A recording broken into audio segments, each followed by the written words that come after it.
스님들이 제계를 지니지 않고 예불, 송경하면 그 복덕은 어떠합니까?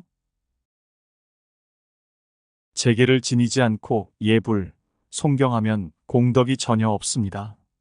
경에서 이르기를 복을 구하려면 제계를 지켜야 하며 제계를 지니면 복을 얻을 수 있다라고 했습니다.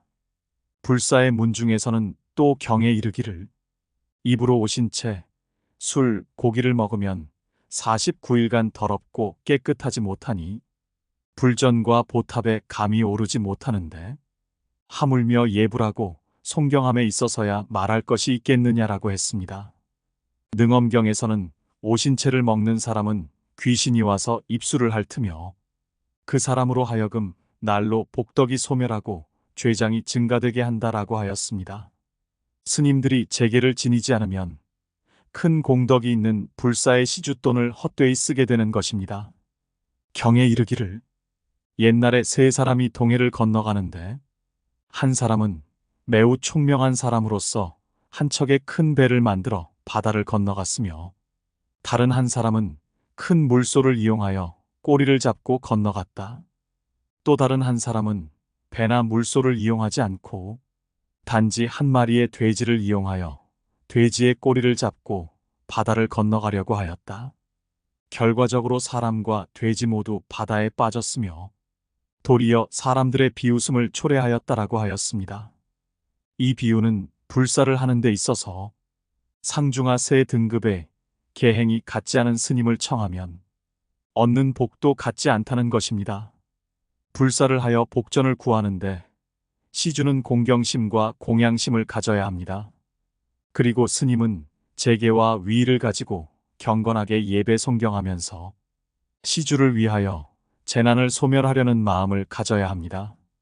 개송으로 이르니 다음과 같습니다. 대장경의 공덕은 산보다 크며 그대에게 권하노니 절대로 경솔하게 다루지 말라. 만약 신심과 공경심이 없고 재계와 정성도 없으면 헛되이 경을 읽는 것이네. 삼승의 묘법을 고금에 전하여 인간과 천상을 널리 제도함은 큰 인연일세. 생사의 바다를 건너는 데는 염불이 가장 수승하며 인간과 천상의 길에서는 복을 짓는 것이 우선이네. 염불의 공덕은 어떠합니까? 염불의 공덕은 비할 바 없이 광대합니다. 만약 사람이 지성심으로 아미타불 염불 일구를 염하면 80억 겁의 죄업을 소멸합니다. 경에 이르기를 만약 선남자 선여인이 아미타불의 명호를 듣고 명호를 염하여 1일 내지 7일 동안 끊어짐이 없이 일사불란하면 그 사람은 임종시에 아미타불의 극락국토에 왕생하게 된다라고 하였습니다. 또 경에 이르기를 성심으로 아미타불을 염하면 80억 겁의 생사중죄를 소멸하며 염불인이 극락세계에 왕생하기를 원하면 반드시 왕생하게 된다라고 하였습니다. 방생의 공덕은 어떠합니까? 그 공덕은 매우 큽니다. 무릇 생명이 있는 것은 모두 불성이 있으며 성불할 수 있습니다. 단지 미혹, 망상으로 인하여 축생 등이 되었습니다. 왜냐하면 오랫동안 생사에 윤회하면서 각자의 마음씨와 행위에 따라 갖가지 모습으로 변하기 때문입니다. 비록 이전에 자기의 가족이었을지라도 모습이 바뀌면 알아볼 수 없습니다. 만약 자비심을 발하여 재물을 들여 방생하면 현생에서는 병을 없애고 수명이 늘어납니다. 왜냐하면 단명하고 병이 많은 고통은 모두 과거에 살생을 한 나쁜 업 때문입니다. 방생은 천지간의 생명을 아끼고 사랑하는 덕에 합치되며 부처님의 자비심이며 관세음보살의 고난 구제의 마음이며 중생을 널리 제도하는 것입니다. 방생하는 사람은 천지간에서 불보살의 자비를 대신하여 세상을 구제하는 것이며 이와 같은 사람은 필연적으로 흉함이 기람으로 변하며 병이 없고 고뇌가 없으며 자손이 창성하고 가문이 길상할 것입니다. 방생하는 사람은 방생되는 자의 감사의 은혜를 받게 되며 살생하는 사람은 살해되는 자의 원한을 받게 됩니다. 눈앞의 은혜와 원수는 바로 미래의 복과 화의 원인이며 그 과보는 거울과 같이 밝습니다. 세간에 부유한 사람은 선을 행하려고 하는 사람이 적은데 무엇 때문입니까? 이 사람들은 전생에 일찍이 보시를 많이 하였으며 금생에 복을 누리는 것은 과거의 착한 인연이 성숙되었기 때문입니다. 그러나 금생에 전세의 인연을 잊고 보시함에 인색한 마음을 내며 부득이하여 보시를 하게 되면 마치 자신의 살을 베어내는 것처럼 애석하게 느낍니다. 이 사람들은 복을 누리면서 복을 늘릴 줄을 모르며 복이 다할 때 인색한 마음 때문에 반드시 빈궁한 과보를 받게 됩니다. 마치 사람이 계단을 한 계단 한 계단 내려가는 것과 같습니다. 그리고 빈궁한 사람이 배고픔의 고통을 깊이 알고 가난한 사람에게 먹을 것을 보시하면 이 사람은 마치 계단을 한 계단 한 계단씩 올라가는 것과 같이 고가 다하면 반드시 복이 오게 됩니다. 개성으로 이르니 다음과 같습니다. 보시는 마치 우물 속의 샘물과 같아 아침에 가서 길어오면 저녁에 보충이 되며 3일 아침을 길러가지 않으면 우물물이 어찌 가득 솟아나오겠는가. 세간의 사람 중에는 불공평한 것이 많습니다. 가난한 사람은 매우 가난하고 부자는 매우 부유하며 괴로운 사람은 매우 괴롭고 즐거운 사람은 매우 즐겁습니다. 이것은 무슨 인연입니까? 부처님께서 말씀하시기를 인연과 보는 조금도 차이가 나지 않으며 만약 사람이 부지런히 착한 일을 행하면 금후에는 반드시 안락하고 부귀하다고 하였습니다. 금생에 가난하고 괴로운 사람은 전생에 선행을 닦지 않았기 때문입니다. 어떤 사람은 괴로워도 선행을 닦을 줄 알고 어떤 사람은 괴로움을 받고도 여전히 선행을 닦을 줄 모르니 괴로움이 그치지 않는 것입니다. 부귀한 사람은 복을 누리면서 도리어 수명이 짧으며 가난하고 괴로운 사람은 생활이 곤란하면서도 80여 세까지 장수하는 것은 무엇 때문입니까? 부귀는 보시로부터 온 것인데 그가 구복을 탐하여 널리 살생을 하고 생명을 해침으로 원결을 맺어 병이 많고 수명이 짧게 됩니다. 선악의 어변과 죄와 복의 과보는 추호도 틀림이 없습니다. 선을 찬양하고 악을 벌하는데 모든 것은 스스로 지어 스스로 받는 것입니다. 금생에 마침 복을 누릴 때 전생에 갚아야 할 생명의 빚이 있으면 어쩔 수 없이 그것을 따라가야 합니다. 오래 장수하면서 고독하고 가난하게 사는 것은 전생에 보시하지 않았기 때문입니다. 비록 보시한 것은 없지만 살생을 하지 않았기 때문에 금생에 오래도록 살지만 빈궁하고 괴로운 것입니다. 세상 사람 중에 복과 수명을 다 같이 갖추고 모습이 원만한 자는 무슨 인연입니까? 이런 사람은 과거 세상에서 불법을 믿고 재개하며 여러 착한 일을 지었기 때문에 금생에 장자나 부귀한 집안에 태어난 것입니다. 이런 사람은 모습이 단엄하고 육군이 청정하고 신체가 건강하며 병이 없고 재앙이 없으며 주변 환경이 아름답고 복을 향유함이 자제합니다. 사람들이 공경하고 좋아하며 처자, 노복 등 모든 것이 여의하며 재보가 풍요하여 수용에 다함이 없습니다. 이것은 전세에 보시하여 좋은 인연을 맺어온 복이며 다른 사람이 빼앗아 갈 수 없는 것입니다. 그러나 비록 이와 같이 복을 누릴지라도 때에 맞춰 머리를 돌려야 합니다. 스님들께서 사람들을 교화하는데 우리들이 많은 재물을 보시하면서 도처로 시주를 구하러 가지 못하게 하면 어떻습니까?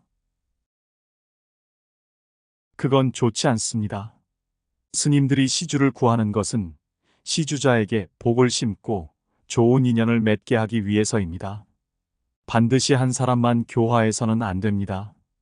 널리 세상 사람을 교화하여 그들로 하여금 발심하여 복과 지혜를 닦아 함께 고해를 벗어나게 해야 합니다. 경에 이르기를 차라리 1000집의 공양을 받을지언정 한 집의 은혜를 받지 말라고 하였습니다. 이것은 스님들의 원입니다.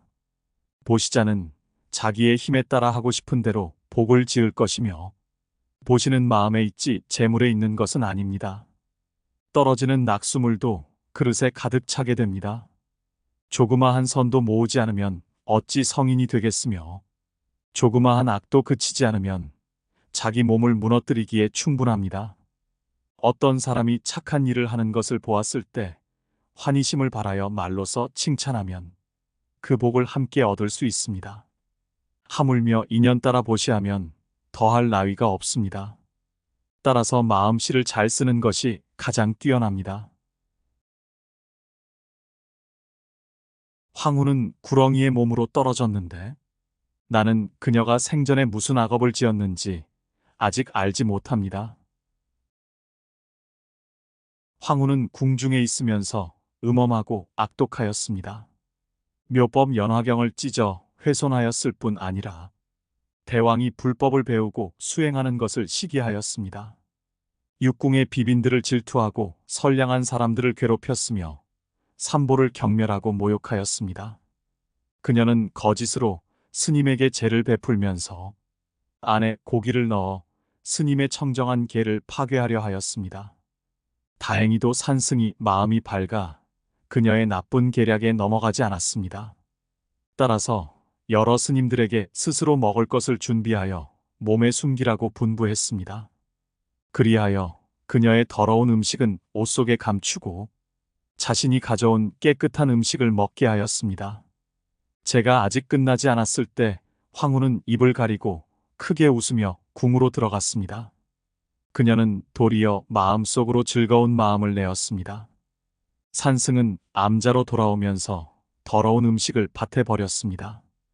파, 마늘, 고추 등 오신채를 먹고 예불, 송경하면 호법 신장이 보호하지 않으니 이익을 얻지 못합니다.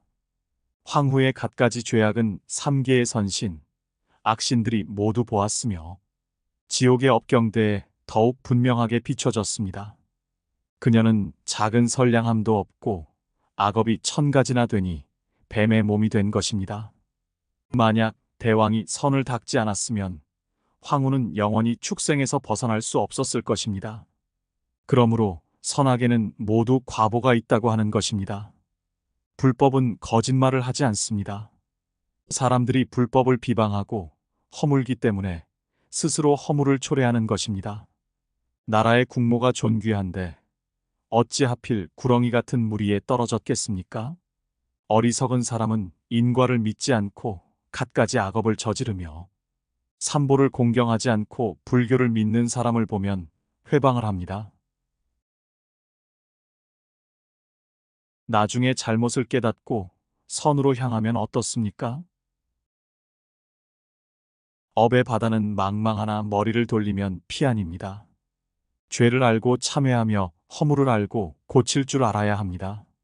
선을 행하고 복을 닦으며 깨끗한 마음으로 수행하면 성불도 또한 어렵지 않습니다. 오늘 향을 피우고 스님께 전생과 미래의 선악에 대한 인과 응보를 물어서 일일이 다 알게 되어 마음이 밝아지고 즐거움이 끝이 없습니다. 제가 미처 물어보지 않은 것이 있다면 원컨대 스님께서 말씀하여 주십시오. 대왕이 물은 일을 대중들이 믿지 않을까 걱정인데 하물며 대법은 어떻겠습니까? 나는 악업을 참회하는 몇 가지 법을 말하여 사람들에게 믿음을 일으키고자 합니다. 대중들은 마땅히 알아야 합니다. 선과 악의 두 바퀴는 원인에서 결과가 생기는 것이며 결과 가운데서 또 원인이 생겨서 끊임없이 순환합니다. 부귀와 빈천은 모두 선악의 업력으로부터 생깁니다. 경에 이르기를 국왕과 제후 등 권세가 있고 부귀한 사람은 삼보를 예경함에서 온다. 큰 부자는 보시에서 장수하는 것은 살생하지 않고 방생함으로써 용모가 단정함은 인욕에서 오는 것이다라고 하였습니다. 그리고 부지런히 수행하여 성취가 있음은 정진함으로써 생기며 총명하고 재능이 있는 것은 지혜에서 생깁니다. 음성이 맑고 투명한 것은 삼보의 노래함으로써 오는 것이며 병이 없음은 자비한 마음에서 옵니다. 그리고 용모가 아름다운 것은 공경에서 오며 키가 작은 것은 남을 경멸하였기 때문이며 못생긴 것은 화를 내고 질투함으로써 생긴 것입니다. 지식이 없는 것은 배우지 않기 때문이며 태어나면서부터 어리석은 것은 과거생의 기술이 있어도 남에게 가르치지 않으려 했기 때문입니다. 벙어리는 사람을 욕하였기 때문에 하천한 것은 트집을 잡고 빚을 갚지 않았기 때문입니다. 그리고 용모가 추하고 검은 것은 사람에게 광명을 가린 연고이며 의복을 갖추지 못한 것은 불전에서 살을 드러내고 불경하였기 때문입니다.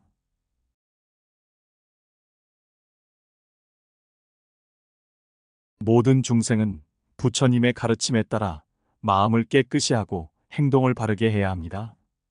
경에 이르기를 믿음은 도의 근원으로 가는 공덕의 어머니이며 모든 선근을 자라게 하는 것이다라고 하였습니다. 믿지 않는 허물은 모든 죄 중에서 최상입니다. 무간업을 짓지 않으려면 마땅히 불법을 믿는 데서부터 시작해야 할 것입니다. 오늘 스승님의 법문을 들으니 태양이 하늘을 비추는 것과 같습니다.